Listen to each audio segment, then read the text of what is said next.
IMF lays out crypto action plan and recommends against legal tender status. So we just did a video. Go back and check out last video about the World Bank and the revolving door, from politics to boards to military industrial complex to huge companies to whatever it is. This revolving door that is literally circling us down the debt spiral drain as we speak. This is just clown world. Biden had announced the former MasterCard CEO, to run World Bank. Now we got the IMF, who, mind you, many of these people have now come out and said that their banks can hold Bitcoin, do different stuff. But for you, or for country, or for sovereignty or legal status, then you can't do that. Legal tender. IMF is so scared. I mean, tell us you're scared without telling us you're scared. You might as well just said, hey, we are so incredibly worried that we're going to lose all of our power. We're going to cease to exist. We can't be rent seekers anymore. And we're actually have to do something with our society, or with ourselves, and actually provide something to society. And there's old saying that to gain wealth or to make wealth, you have to provide value and focus and concentrate. And to keep your wealth, you have to diversify. And that's what a lot of these banking cartel families have done over the last couple hundred years. They made great fortunes, and then they said, I'm going to sprinkle around, give out loans and debt to everybody. That way we can, hold our wealth. Then along with gold, art, things like that, and holding those things. So this is what they have done, and so the IMF doing this, and this is why this is important to you. At the end of the day, why is this important to you? Like, why are we talking about these random articles, Brandon? Like, about yada yada yada. Because everything in your life, you literally go to work every single day. You have too much month at the end of your money is gone. You can't give your parents the retirement they want, or the healthcare they need, or you can't get the healthcare you need, or you can't send your kids to the school they want, or you can't afford the food that you want, or you can't get the place that you want to rent or to buy. You name it. This is why money is at the root core layer, foundational layer of everything we do in communication, society, and providing value and price discovery to each other. That's why this matters. That's why we constantly talk about this. Because everyone wants to bitch and moan about money, but no one wants to study it, no one wants to do it and figure it out and provide value to society. Well, this is one of the big reasons why people don't provide value anymore, because they feel like the system is completely out of control and they don't have anything they can do to it. And really, in a way, they are. I mean, 50 years ago, you had just men working in society. Money was more sound before they really, truly broke it and removed the silver and the metal from the coins and the gold from the dollar. So you actually had some type of value. And then all of a sudden, women started joining the workforce because, let's be honest, they had to at the end of the day. And then people with two people in the workforce then had to start using their savings, really, over the last 20, 30 years. And now, over the last 10, 15 years, people have had to use their credit cards. And so they're way out on the risk curve because they've had to do all this stuff and they've been pushed really to the brink. So you had one person living and working, and that was fine for a family of 4 or 5. Now then you had 2.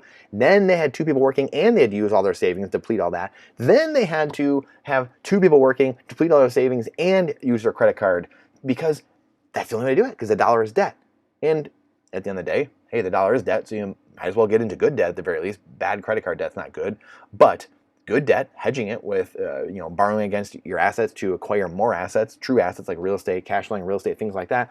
Well, that is an unbelievable play. And those people are getting wealthier. However, you have to have, intelligence. You have to have experience to do that. That's something that I focused on and did for the last 12 years of my life, but then figured as I was helping educate people, oh my gosh, no one else is doing this, and very few people are ever going to do this. So how do we fix and get to the core root problems? The root problems are get off the inflationary system and get to a deflationary system that's going to accrue purchasing power over time. So the average person can just work at McDonald's, or they can be a photographer with a small business, or it can be a lawyer, or they can work at Hallmark, or they can work at Kroger or Meijer or Walmart and not spend more than they take in, and they can get ahead in life. They can actually have a family and provide the family with what they want, and you don't have to have both significant others working or whatever it is, whatever you want to do.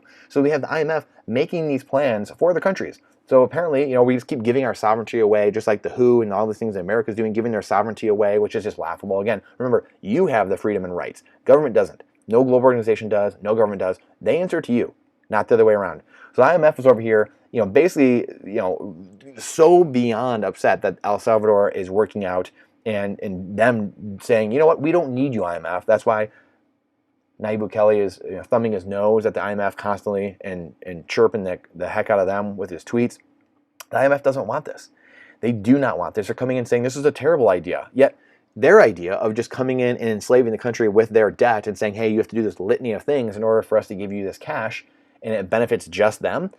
How fair is that? Why? So why is it they can turn around and say anything about what a sovereign country does?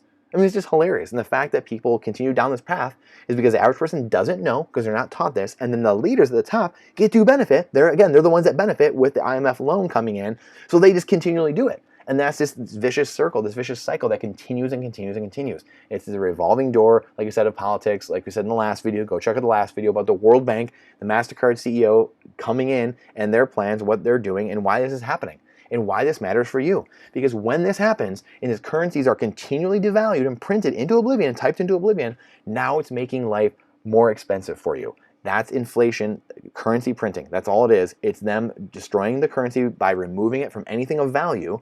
It's just a piece of paper now, and now they can point it, that currency printer, that megaphone, the propaganda, they can unlimited currency they have now to just spray it ever they want and change public opinion. Does that sound familiar? Big tech, etc. They can just change the psychology of people. They can just edit things in Google. They're all in bed together now because we've created this monster where now they have to get in bed together to fund themselves or just get going or not be slapped down by the governments. So now we've created this vicious circle where now we have this public-private partnership. Again, does that sound familiar? World Economic Forum, again, this committee of 300 people, that they are the ones running all this and creating this globalist agenda that, again, is not some conspiracy theory, because I have all the books sitting over here right now: The Great Agenda, The Great Reset, The Great Narrative, The Committee of 300, The Hierarchies, Conspirators Hierarchy, all these books, videos and decades of their plan, literally right there for any discerning eye to see. However, most people don't. And we have bread and circus everywhere. The Roman Colosseum come to life. Fantasy sports, sports in general, on-demand gambling, and pills, legal and illegal drugs, all these things to sedate the average person. Aldous Huxley with Brave New World and George Orwell of 1984. These guys, from what we know potentially, we're part of this plan. We're part of this game. And a lot of what has to be done in the way these people operate is they have to put out what they're doing into books, into stories, into movies, and they have to put it out. You know, it's like the criminal that just can't keep it to themselves. They'd get away with it, but they just can't keep it to themselves. And that's kind of like one of those ironies of life. So anyway, I appreciate you jumping into this again and checking this out. Let me know your comments on this. Again, this is not financial advice. This is freedom advice. This is why Bitcoin start solving these things. I was, again, talking to George Gammon about this. And he was like, I think it's really an education problem. It's a taxation and things like that. It's like, well, George, how do you think we get to a point where people start understanding that and really getting the education? Bitcoin is the only place. You're not getting it from school. I mean, you're not getting it from media, from social media. So where exactly are we going to get this education from? Other than getting slapped in the behind, or slapped in the face and destroyed first, then having enlightenment. I don't want that to happen. I don't think anyone wants that to happen. Bitcoin is the only thing I've seen where it incentivizes greed. It incentivizes and aligns incentives so people come in for the money. It's a Trojan horse, and then they stay for the freedom because they realize they get Trojan horsed and realize, oh my goodness, they get into sound money and monetary policy and in a fun way, in an amazing way, and in a way that you could never learn in school. And that's what the game changer. That's where Bitcoin doesn't get changed, right? You don't change Bitcoin, it changes you. Bitcoin changes you, and it has for me. And I was a very well-versed person with businesses and investing for 10 years, and then Bitcoin changed me even more, 1,000 times more than I ever could have on my own. That's the difference. I think that's why Bitcoiners are so hardcore into educating other people and helping them see the light. So let me know what you got out of this. Let me know your thoughts on that. Again, I appreciate your time and energy. It's the most important asset we have. The only finite asset we have besides Bitcoin. Bitcoin is time, and time is Bitcoin.